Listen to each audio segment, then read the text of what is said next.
भगवत गीता यथारूप अध्याय 6 ध्यान योग श्लोका 6.18 यदा विनियतं चित्तम् आत्मनि एव अवतिष्ठते निस्पृहा सर्वकामेभ्यो युक्ता इति उच्यते तदा।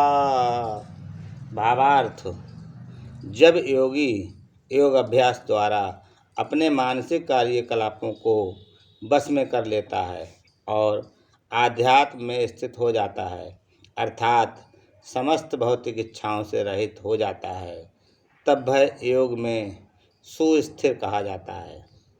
तात्पर्य, साधारण मनुष्य की तुलना में योगी के कार्यों में ये विशेषता होती है कि वह समस्त भौतिक इच्छाओं से मुक्त रहता है, जिनमें मैथुन प्रमुख है। एक पूर्ण योगी अपने मानसिक कार्यों में इतना अनुशासित होता है कि उसे कोई भी भौतिक इच्छा विचलित नहीं कर सकती। ये सिद्ध अवस्था कृष्ण भावना भावित व्यक्तियों द्वारा स्वतः प्राप्त हो जाती है, जैसा कि श्रीमद् भागवत में 9.4.18-20 कहा गया है। सा वै मना कृष्ण पदा अरविंदो वर्चासी वैकुंठ गुणा अनुवर्णने करो हरे मंदिर मार्जनादो नादेशु श्रुतुम चकाराच्युत सत कथोदये मुकुंद लिंगलय दर्शने दशो तद्वै त्याग स्पर्शे संगम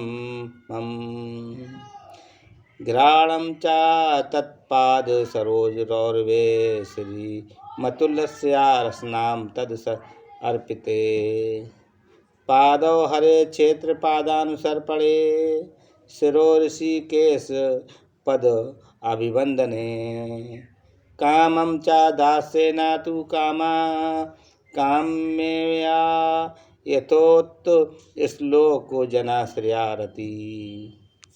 राजा अम्बरीश ने सर्वप्रथम अपने मन को भगवान के चरण कमलों पर स्थिर कर दिया, फिर क्रमशः अपनी वाणी को कृष्ण के गुणानुवाद में लगाया। हाथों को भगवान के मंदिर को स्वच्छ करने, कानों को भगवान के कार्यकलापों को सुनने, आँखों को भगवान के दिव्य रूप का दर्शन करने, शरीर को अन्य भक्तों के शरीरों का स्पर्श करने, घ्राणेन्द्रिय को भगवान पर चढ़ाए गए कमल पुष्प की सुगंध सूंघने, जीभ को भगवान के चरण कमलों पर चढ़ाए गए तुलसी पत्रों का स्वाद लेने, पाँवों को तीर्थ यात्रा करने तथा भगवान के मंदिर तक जाने, सिर को भगवान को प्रणाम करने तथा अपनी इच्छाओं को भगवान की इच्छा पूरी करने में लगा दिया। ये सारे दिव्य कार्य शुद्ध भक्त के सर्वथा अनुरूप हैं। निर्विशेषवादियों के लिए यह दिव्य व्यवस्था अनिर्वचनीय हो सकती है, किंतु कृष्ण भावना भावित व्यक्ति के लिए ये अत्यंत सुगम एवं व्यावहारिक है।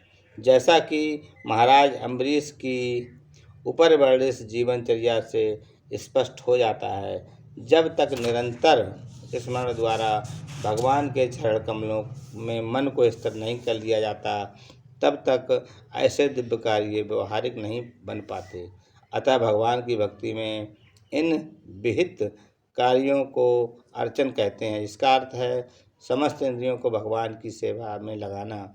इंद्रियों तथा मन को कुछ कार्य चाहिए, कोरा निग्रह व्यावहारिक नहीं है। अतः सामान्य लोगों के लिए, विशेषकर जो लोग संन्यास आश्रम में नहीं हैं, ऊपर वर्णित इंद्रियों तथा मन के दिव्य कार्य ही दिव्य सफलता की सही विधि है, जिसे भगवत गीता में युक्त कहा गया है। हरे कृष्णा।